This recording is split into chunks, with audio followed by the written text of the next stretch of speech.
Hello and welcome into Fox 10 Talks here. We've got a little pregame, if you will, edition. Myself, Robby Baker, Mark Malerich. It's like a pregame, back to back. The pregame to the pregame to the RV tailgate. Richard's out there. Can we bring Richard in? Is he able to see in? Oh, there he is. Richard Saenz. How are you? What's up, guys? Richard. Great. Yes. Go for it. What do you got going on there? Yeah.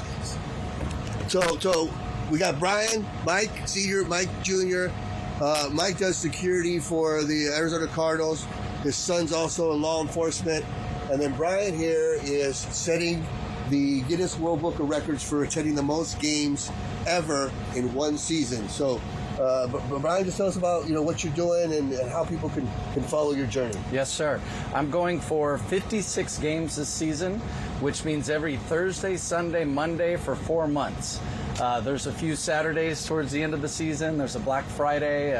So, when the weather gets cold, it gets a little interesting, the schedule. But it's going to be a world record if I attain it. The current record is 33. And that's held by two women out of Los Angeles that are Chargers fans. They did it 2 years ago. So I'm going way over to try to set the bar high so somebody doesn't try to beat it next year, And how well do you know Christina Carrilla? Because she seems to be very fond of you. We're getting pretty close. At you. We're getting pretty close here, yeah. Richard, can you ask who's bankrolling this for him? Who's bankrolling this trip? We're having a great time. Yeah, so Robby wants to ask who's bankrolling the trip, because that's one of the things we're asking. Robby Baker and Mark Malerich are doing Fox 10 Talks. So yeah, can you just tell us about how this whole thing came about? It's self-funded. I'm doing it. It's gonna be quite a lot, but kind of cutting into my retirement here, But I've got some money saved, so I thought it'd be good to do it now while I physically can. I think when I retire, I won't be able to do this, so Richard, do it now. Richard, and what's been your favorite moment so far?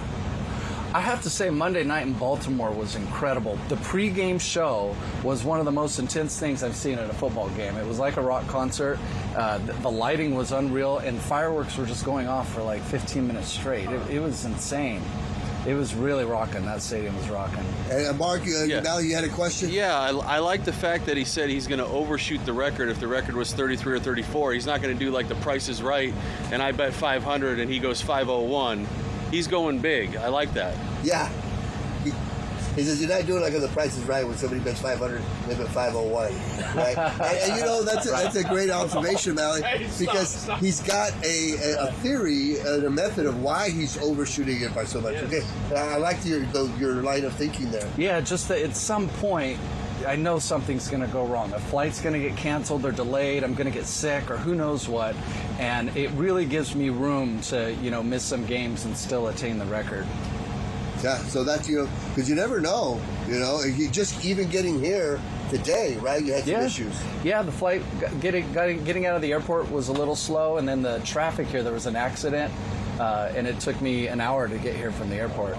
And it's funny because there's certain things that the Guinness, the World Book of Records is making sure he has to do to make it legit. Can you explain a little bit of that? That's right. There's things that go into it. So in the stadium, first of all, I have to stay for the entire game, and I have to document it with video and pictures. I need 2 witnesses to fill out a form saying that, yes, they saw me there for the full game. When I'm traveling, I can't drive ever. And I can't have like my wife drive me or a friend drive me or anything like that. They want trains, buses, airplanes, and licensed taxis and Ubers. So what in the world? Yeah, it's safety. It's for safety. They don't want people trying to go to 2 games in one day and getting crazy and breaking laws or causing accidents and hurting. Is that why they're driving? Yeah. Oh. They say they don't want to race against the clock type situation. Richard, can you ask if he has one he's looking forward to the most? It's not really possible. I mean, you think about a Sunday when you have the morning games and the night games. That's where you'd want to do it, right? But first of all, you have to look at the Thursday night game, which I did. I looked at all of them, and then find a stadium that's close enough. You really planned this out. I've got a crazy Excel spreadsheet. It has the distance between every single stadium, a matrix, and in the East Coast, there's some you could do. There's some like. Baltimore and D.C. are very close. Philly and New Jersey are really close. But, there's only 4 hours between those games. and the morning and the night game, and to get out of a stadium and to get to some sort of public transportation and then to get to the other stadium on time is it's just not possible. Well, if you need help with Google Docs, Robby's big on that. Yeah. And he has a great question. He wants to know, is there one game or one event that you're looking forward to? Good question. That is a great question. I think it's so hard because there's 56 games, right? So it's I don't even know where I'm going to be next week. Oh, what right? problems to have. 56 games is so Oh, yeah. I love it and hate this guy at the same time. No, but there is a part of me that's really looking forward to the Thanksgiving Lions game because I think that's just such a tradition. Yeah. And there's 3 games that day, and I did kind of have a choice, but I picked the Lions one because it's just, that's been around for so long. Well, we know you're a Raider fan. Yes. But what do you think is going to happen in this game? What are your thoughts? Remember, there's two coppers right here. They probably are packing, so be careful what you say. No, I think Cardinals win this. Attaboy! Truthfully, I think you're right. I really do. They're both 2-1. Yeah. Rams are 2-1. Niners are 3-0. So tough division. But I don't trust Seahawks because the teams they beat weren't very good. I mean, I guess you could say the same for the Cards because you got Panthers, Saints, right? Richard, you making a snow cone over there, Richard? What's going on, buddy? I just don't see. I think Seahawks are rebuilding. Hey, they're laughing because you can hear my eyes turning over there. Hey, Richard. So why did you pick this game? Is it just because of the way the schedule planned out? Thursday night and Monday nights are pretty much decided for me. Yeah. This is the only game today, and I'm pretty much going to a game on every day in which there is a game. The only exception is that Friday night in Brazil. I couldn't get from Philadelphia to Brazil fast enough. That was my next question. Out of the countries, which games are you going to? Brazil is one of them? I'm not going to any out of the country. Oh, you're not? No. Okay. It's too hard. Yeah. Okay. Because that first weekend, the opening night was Thursday, Cowboys-Eagles, and that was a great atmosphere, man. That was rocking. But, after that game, you can't get to Brazil fast enough to make a Friday night game. Come on, Slim. He's going to over 50 games. Now you want him to go out of the country? You're not asking for much. I'd love to. And the other international games are on Sundays anyway, so I could just go to a different game, and I have to make sure I can make the Monday night as well. Yeah, so tonight's decided for me. Hey, and Richard. so when you decided to do this, what did your wife say? Oh, boy. Yeah, it was a process, I had to ease into it. Did you sell her on it? Yeah, I was like, well, I'm thinking about doing this thing. And then, that thing started becoming bigger and bigger. And by the time it was like, no, I'm going to 56, she was like, wait, 56? That's how many games? Yeah. All right. Your honeydew list is going to be huge when you get home. Yeah, right? You have to make it up to do. Do you have anybody that tags along for any of these trips, or do you do them all solo? Not yet. Nobody's crazy yet. I've done 3 Raider games, and because of the last 3.5 years, I've been kind of vlogging all the Raider games. I have a streak of 59 games, consecutive Raider games, going back to December of 2021. So I've gotten to know so many people within Raider Nation. So for those 3 games, we were in Washington last week. We got it handed to us. It was bad. They destroyed us. But we had a massive Raider turnout there. So it was like, I was traveling with people. Same thing in Boston. Husky Mom's asking what the website is to follow you again. Yes. Instagram, X, TikTok, Facebook, All In Autumn Wind, just like the hat. All In Autumn Wind. And did I offer you a muffin already? You did. I've been trying to get people to eat a muffin. Brandon says Christina looks like she wants a muffin. Oh. Hey, Richard. Pretty funny. Yeah, Richard. Nobody wants to eat a muffin? Hey, Richard. Right here. Yes, sir. So all these games, does it qualify you to be a pro scout after you're done? He's asking some Go questions. ahead. What do you got? Yeah, so we want to let people know that are watching Fox 10 Talks right now that you've been live streaming on our Fox 10 YouTube channel since this morning, and you will all throughout tomorrow and at the ASU game tomorrow. Like walk people that haven't been. If you've been under a rock, you don't know that you're out there in the RV. Well, yeah, great question, because Brian was just asking me right before we started the live streaming with you guys. He was like, so what's going on here with the RV and stuff? So we're going to give Christina a break, because I'm going to get to the she's going to go eat a muffin. I'm going to get her out of the way. So, yeah, I've been live streaming since 11 a.m. and since both games, right, the Cardinal game tonight, the Sun Devil game tomorrow is on Fox 10, both of them. We said, why not go big? right? And this is an RV that I've had for a while, a little fixer-upper, as you can tell. It's a 1999 Rexall. But I used it when the Super Bowl was here in town. I interviewed different people. It became kind of a thing, right? And Mark Malerich and Robby, and we've all been doing the sports department. So we said, why not go big for this and then stream the entire time? So I'm going to be streaming from 11 a.m. today till 11 p.m. tomorrow. Either at halftime of this game to beat traffic, I'm going to take off to Tempe. I'll go to Brick and Barley, cool spot on Mill and Baseline. Watch the second half there. After that game, head to ASU. Sleep in the parking lot. We've got cameras mounted. I'll give you a little quick tour here. This is the front of the vehicle. And in the top left-hand corner, you can see the driver. I call it the cockpit because it sounds fancier, but it's really the driver's seat. Yeah. Right? Then you got the table shot that we're on now. Then we've got the party cam. Which shows what's going on outside. You can see the people are tailgating. More and more people. This place was empty when I got here at 9:30. This was live at 9:30. Then we got my phone, which is right here, and I can take this and walk around outside. And so that's what we do. So that's what we're doing. Amazing setup. Yeah. Well done, sir. It's pretty cool. A big tip of the cap to our engineers. Trent Johnson's been the main guy. He's been helping out. And we've mounted all these cameras. And we got the RV out here. We got the generators going. We got a backup power source just in case when we got to switch. And it's been a lot of fun. And it's been cool to see a lot of people come by. You know, like the two Mikes, Slim and his son. And then Brian here. And then we had Paul Calvisi here earlier, who does radio for the Cardinals. We had Aaron Levine, who's the Seattle Fox guy, was here. Ashley Noeza stopped by. Megan Plain stopped by. Brad stopped by. So security stopped by. Security was trying to kick us out. Oh, no kidding. Yeah, I was like, hey, I've got an email saying I'm supposed to be here. He's like, no. I also know a guy. Yeah, right? Yeah, I'm telling you. I offered them waters, too. They didn't want the waters. I don't think they trusted what was in the water. Hey, Richard. They didn't want a muffin either.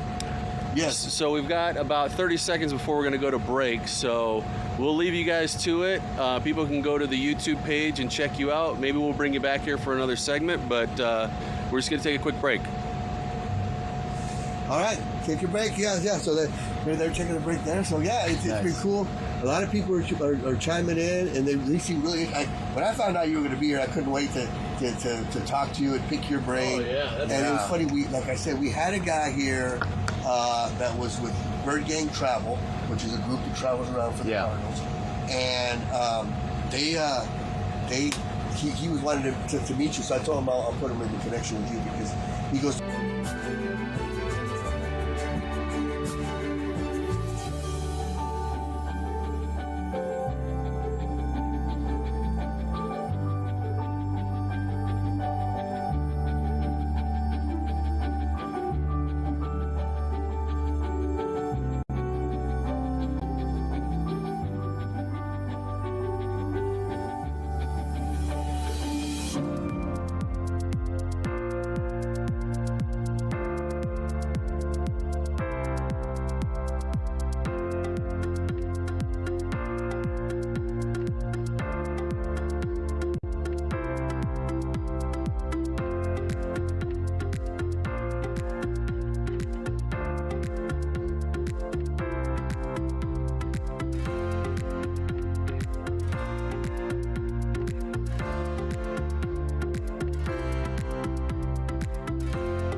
Welcome back into the Fox 10 Talks pregame for the pregame RV. I don't know. It's a little bit. We're like a potpourri of Cardinals Seahawks coverage. Richard looks like he's having a blast out there. And, oh my gosh! You know, just behind the scenes here a little bit. We did give him 2 days off before this, so he's gonna. It's gonna be like a Vegas trip. He's ramped up and ready to go for the next 24 hours. The batteries are recharged. There's a live look in at Richard there in his RV. Robby Baker and Mark Malerich here.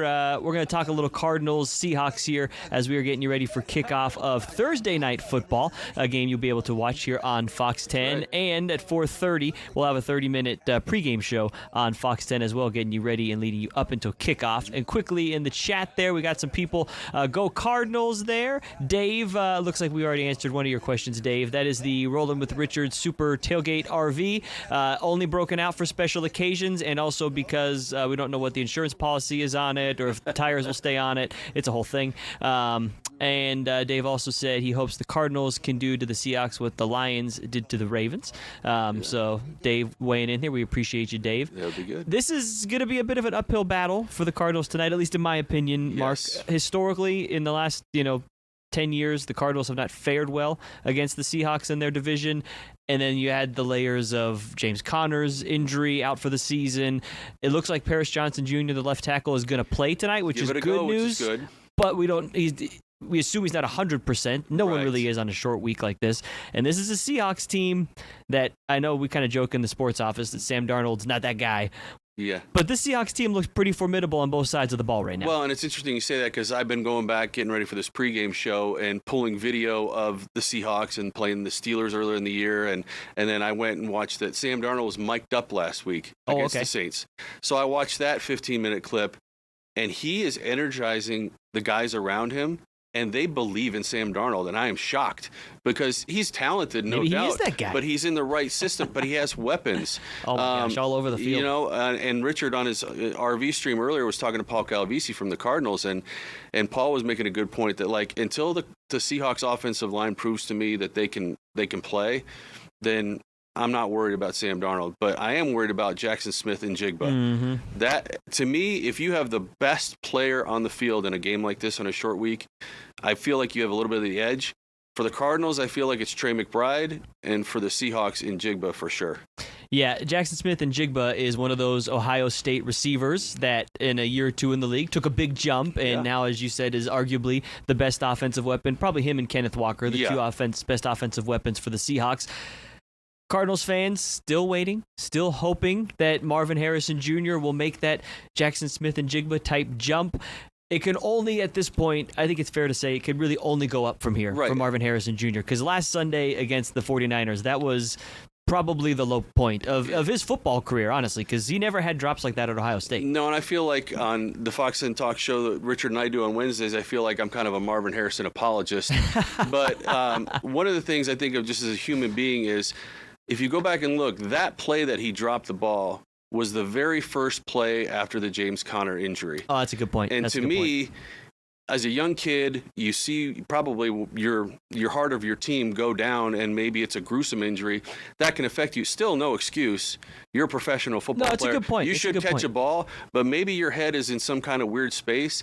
But then after that, it's like, how do you respond? He did catch a ball later that was in a similar wide open, and it almost looked like he didn't want to turn upfield because he's like, I got to make sure I catch the ball. Just secure it, yeah. So I'm hoping that eventually, throughout the year, he'll get to the point where he's just playing and not thinking. I think that will be the key for his development long term, because it does seem at times like he's just a step slow right now, because you could almost see him overthinking things a little bit. John in the chat saying 24-20 Arizona winning, and Dave says 28-24 Cardinals winning tonight. So we got some good Cardinals vibes. I like chat. These numbers. Keep these numbers coming, because I do not want the 9-6 slugfest. No, we don't want the missed field goals or the field goal like, it's Thursday Night Football. It's a chance to show the country, and I think it was a Thursday night game. I was going to say, was it like 5 years ago? Yeah. And it went to like double overtime, Yes. and I think it was Zane Gonzalez doinked a field goal, I Yep. think, and it was And still then 6-6. Yeah, and then it was 9-6 final. I mean, you have to. I always say this in professional sports because people spend their hard-earned money on it. Is the one thing you can't be is you can't be boring. Mm-hmm. And the Cardinals so far through 3 weeks, yes, they're 2-1, but it hasn't passed the eye test. It hasn't been sexy at all. So will we get that tonight on a short week? Probably not. It's tough on a short week to then all of a sudden, we're going to go 5 wide. We're going to open it up and sling it all over the field. But I do expect them to look a lot different than they did on Sunday. You actually kind of led me into the other talking point I wanted to bring up here on the stream with the time we had left was with James Conner going down. Obviously, we know Trey Benson, the second year back out of Florida State, is going to kind of take over RB1 duties. Amari DiMercado, Michael Carter is activated off the practice squad now. They don't really have a second legitimate running back threat at this point because that was Trey Benson. Now he's elevated. Do you think that we'll see, like you said, short week? You're not going to totally revamp the game plan. You're not installing a ton of new stuff on a short week. But I kind of wonder if we'll see Kyler running a little bit more, Yes. but also maybe airing it out a little bit, quick wide receiver screens, just like Get it out of your hands. The quick passing game becomes your running game a little bit. Yeah, and I think, you bring up a great point with Kyler Murray is that basically he is your running back one. He is RB1. He is now, yeah. He's probably your most effective runner at this point. So I could see with Paris Johnson being banged up and maybe the offensive line isn't what it should be. Leonard Williams on their defensive line killed them last year, getting upfield with pressure. Maybe you invite pressure. And then you run a bunch of quarterback draws. Not a bunch, but maybe you run a quarterback draw here or there. Kyler can get 10, 15 yards slide, move the chains. But to me, if they can do what they did last week against San Francisco and control the clock and they could control 12 minutes of the first quarter last week. They didn't capitalize and they didn't win, but wear them down on a short week. Mm-hmm. If it's a tight game, fourth quarter, maybe you win on a field goal. And the offense needs to finish games. That's been the theme of the season so far, Yes. is when Kyler Murray and company have the ball in their hands with the chance to run the 4-minute drill, the 6-minute drill, kill the clock, win the game. They just haven't been able to do it this season. It didn't bite them the first 2 weeks. It bit them last week. The Cardinals' defense, I would say, has been... We thought they were going to be improved this year. They've actually even exceeded the expectations I had for them. Yes. I'm just looking on some stats right now. They've allowed the fourth fewest rushing yards in the entire NFL through the first month of the season, and they're only allowing opponents to score about 15.6 points per game. Yeah. You do that, you should be able to win a lot of football games, True. especially on a Thursday night football that could be ugly. Yeah, and those could be skewed a little when you're playing Carolina and the Saints and those kind of teams. But San Francisco is a legit offense. But, I mean, Calais Campbell. I mean, can we talk about how... Dave in the chat, Calais will get 2 more sacks tonight. There you Listen, it's almost like a tree that's just moving at you. And it's how are you going to slow that down? And he just keeps that safety last week. He caused that by getting held in the end zone. Mm-hmm. He finds a crack, but he's a large human being. I mean, if you got a guy 6'8" that can push the pile, now it frees up Josh Sweat. It feels up, if Zaven Collins can get some pressure. I like what they're doing in the front seven. Mac Wilson had a terrific game last week. He's been one of their best defensive players. And if you're looking year. at him and he's your quarterback of your defense with the green dot, and what did we talk about last? We did not talk at all about the secondary. And that was the big question going in is no Will Johnson. They're banged up. Rabbit has an interception. And they were kind of the forgotten people. Now, this week, they could get exposed. Again, we haven't Jackson seen Smith yet. And Jigba is so good. Will Johnson was doubtful, I think. They haven't seen the official release. Yeah. Doubtful with a groin was his designation entering this game. Yeah, so. And that's fine. If you have to sit him this week, even if you were to lose, let's say, you're 2-2, but you give him basically another bye week to get healthier. So why not? You mentioned if they lose, they'd be 2-2. San Francisco, the class of the NFC West right now at 3-0, and then everybody else 2-1. I know it's only a month into the season, so if the Cardinals start 2-2, it's not the end of the world. We're not, the house isn't on fire, but being 3-1 and 1-1 in the division yes. is a big difference. Starting off 2-2 isn't a big deal, but if you're 0-2 and behind the 8 ball in what looks like to be a very competitive, tightly packed NFC West, that to me is more of the concern because they still have a light, quote unquote, light schedule moving forward this next month, but we know that these division games, especially at the end of the year, 2 of their last 4, I think, are against the Rams. Those are obviously always tough. You already dropped one to San Francisco. And this, surprisingly, I think to some people, this NFC West looks pretty stacked. Yeah, right now. and you drop one to a banged up San Francisco team. Now they lost Mac Jones. They lost Bosa for the rest of the year. So San Francisco maybe will take a step back. Brock Purdy might be in and out of the lineup throughout the year if he's banged up and Kittle was out.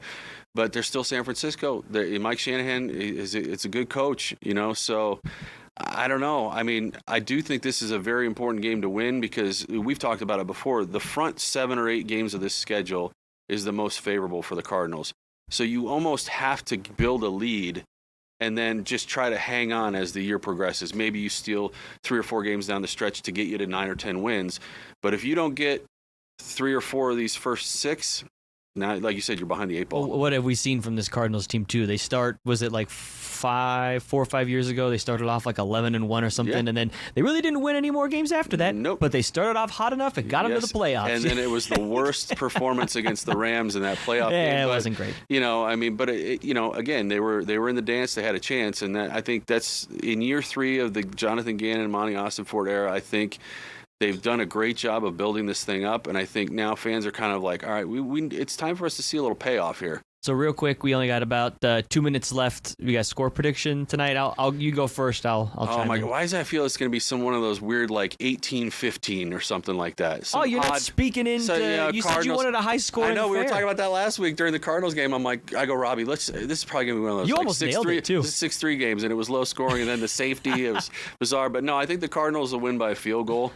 Okay. I'm hoping that they do, but again, they're going to have to get to Sam Darnold because if they can put pressure on him and he starts seeing ghosts like he did when he was with the Jets, that's going to benefit them greatly. I will speak a Cardinals win into existence here. I'll say 28-24, which I think is what Dave said as well, because that gets us some points. It gets us some excitement. Also, I saw on, we should mention as well, the new rivalry uniforms. I was just going to say, we didn't talk about the uniforms. I know. Well, you'll have to tune. I'm sure you've seen them by now, but tune into the pregame show at 4:30. So we'll talk about the uniforms and the new field paint. They got the state flag in the end zone. It looks phenomenal. And you brought up a great point. Yeah, how they shade the beak in paint on I don't the know field how they did it. Impressive. Hang the stadium, just take the grass and hang it in the Louvre. It's a work terrific. of art. Yeah. Also, shout out Aaron Brewer. I saw today on their Twitter account, it's his 200th NFL game. Oh, wow. Right? Yes. Long snapper Aaron Brewer, guys. Listen, just steady Eddie. Kids, learn how to long snap, learn how to punt. You can make a lot of money, and you